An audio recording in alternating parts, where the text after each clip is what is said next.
Avatar Meher బాబా key జై. అవతారుని బృందావనం డెహ్రాడూన్. ఈరోజు మనం డెహ్రాడూన్ విశేషాలను తెలుసుకుందాం. మెహర్ బాబా బాగా ఇష్టపడిన ప్రాంతం డెహ్రాడూన్. మెహర్ బాబా డెహ్రాడూన్ని తన బృందావనం అని అభివర్ణించారు. అంతేకాక డెహ్రాడూన్లో మెహర్ బాబా పర్యటించి తన పాదస్పర్శతో పవిత్రం చేశారు ఆ ప్రదేశాలను బాబా. మెహర్ బాబా డెహ్రాడూన్లో తొలిసారిగా 1953 సంవత్సరం మార్చి 23 తేదీ, 1953 సంవత్సరం నవంబరు 1 తేదీన రెండుసార్లు మెహర్ బాబా ఆ ప్రదేశాలలో బహిరంగ దర్శనమిచ్చారు బాబా. ఉత్తరాంచల్ రాష్ట్ర రాజధాని అయిన డెహ్రాడూన్లో మెహర్ బాబా తన ఆధ్యాత్మిక కార్యక్రమంలో భాగంగా 1941 సంవత్సరం నుండి 1953 సంవత్సరం దాకా, అంటే సుమారు 12 సంవత్సరాల నడుమ డెహ్రాడూన్ పరిసర ప్రాంతాలలో తన పాదస్పర్శతో పలు ప్రదేశాలను పవిత్రం చేశారు బాబా. ఈ సమయంలో అనేక మంది మస్తులతో బాబా తన ఆధ్యాత్మిక కార్యక్రమాలను నిర్వహించారు. డెహ్రాడూన్లోనే బాబా తాను ఉన్నతోన్నతులను, హైయెస్ట్ ఆఫ్ ది హై అని ప్రకటించారు.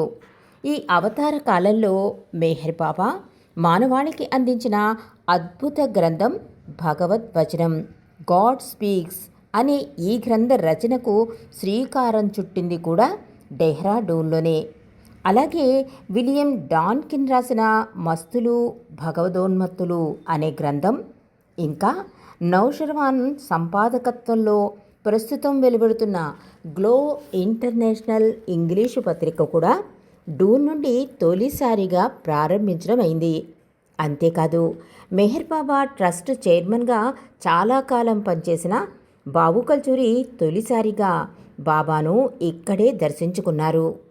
ఇంతటి ప్రాధాన్యత గల డెహ్రాడూన్ పట్టణంలో మెహర్ బాబా చేపట్టిన అనేక ఆధ్యాత్మిక కార్యక్రమాలకు సంబంధించి పలు ప్రదేశాలు పునీతమయ్యాయి. అందులో ముఖ్యంగా మెహర్ ధామ్, మెహర్ ప్రసాద్ 1953లో మెహర్ బాబా ఇచ్చిన బహిరంగ దర్శన ప్రదేశం అది. అలాగే డెహ్రాడూన్ హరిద్వార్లకు వెళ్లేదారిలో ఉన్న మెహర్ మాఫీ, అంటే మంజ్రీ మాఫీ ప్రధానమైనవిగా చెప్పాలి. నవజీవన సమయంలో మెహర్ మాఫీ ప్రాంతంలో బాబా గడిపారు. ఇవి కాకుండా మెహర్ బాబా పాదస్పర్శతో పునీతమైన పవిత్ర ప్రదేశాలు డెహ్రాడూన్ పరిసరాల్లో అనేకం ఉన్నాయి. మెహర్ బాబా తొలిసారిగా బహిరంగ దర్శనం ఇచ్చిన ప్రదేశం నేటికి చెక్కు చెదరకుండా అలాగే ఉంది. మెహర్ ధామ్ అంటే స్థానిక మెహర్ ప్రేమికుల బాబా సెంటర్గా ఉంది ప్రస్తుతం. 1964 ప్రాంతంలో స్థానిక బాబా ప్రేమికురాలు ఇక్కడ తగిన స్థలాన్ని విరాళంగా ఇచ్చారు. బాబా అనుమతితో మెహర్ ధామ్ నిర్మించారు. సుమారు 7 అడుగుల ఎత్తున గల మెహర్ బాబా నిల్చున్నట్టు పాలరాతి శిలా విగ్రహం ఇక్కడ ఉంది. మెహర్ బాబా విగ్రహానికి చక్కని దోవతి, పంచె కట్టి పూల హారాలతో నిండుగా అలంకరిస్తారు ఇక్కడ. మెహర్ బాబాను దర్శించుకుందామని వెళ్లే ప్రేమికులను ప్రేమతో బాబా పలకరిస్తున్నట్లు ఈ పాలరాతి విగ్రహం ఉంది. బాబాను దర్శించుకున్న జైపూర్లోని ఒక శిల్ప కళాకారుడు ఈ శిల్పాన్ని చెక్కి ఆనాడు సుమారు 6,000 రూపాయలకు అందించాడని స్థానిక ప్రేమికులు చెప్పారు. అలాగే మెహర్ ప్రసాద్ గురించి కూడా మనం తెలుసుకుందాం.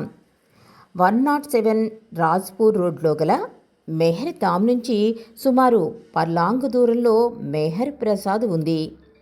మెహర్ని ప్రసాదంగా స్థానిక బాబా ప్రేమికురాలు మాతాజీ ప్రకాశవతి ఈ భవనాన్ని 1982 మార్చి 23 తేదీన డూన్కి విచ్చేసే బాబా ప్రేమికులకు వసతి సౌకర్యంగా అందజేశారు. మెహర్ ప్రసాద్ నిర్వహణ కోసం మాతాజీ ప్రకాశవతి ఒక ట్రస్ట్ను కూడా ఏర్పాటు చేశారు. ఇక మెహర్ మాఫీ, ఈ ప్రదేశం హరిద్వార్కు వెళ్లే దారిలో డూన్ నుంచి సుమారు 4-5 కిలోమీటర్ల దూరంలో ఉంది. 1949 అక్టోబర్ 16 నుంచి మెహర్ బాబా నవజీవనం గడిపారన్న సంగతి బాబా ప్రేమికులందరికీ తెలుసు. నవజీవనంలో భాగంగా మెహర్ బాబా డూన్ వచ్చినప్పుడు ఒక చిన్న కుటీరంలో నవజీవనం గడిపేందుకు వీలుగా బాబా ఆదేశాలు సూచనలను అనుసరించి మెహర్ మాఫీ ప్రదేశాన్ని ఎంపిక చేశారు. ప్రస్తుతం ఇక్కడ 900 గజాల స్థలంలో బాబా నవజీవనంలో ఏకాంతవాసం గడిపిన చిన్న గది ఉంది. ఈ గదిలో మెహరుని నిలువెత్తు చిత్రపటం ఉంది. అవతారుడు ఏకాంతంగా ఉండిన ఈ పవిత్ర ప్రదేశంలో తరచూ ప్రేమికులు సత్సంగ కార్యక్రమాలు నిర్వహిస్తున్నారు.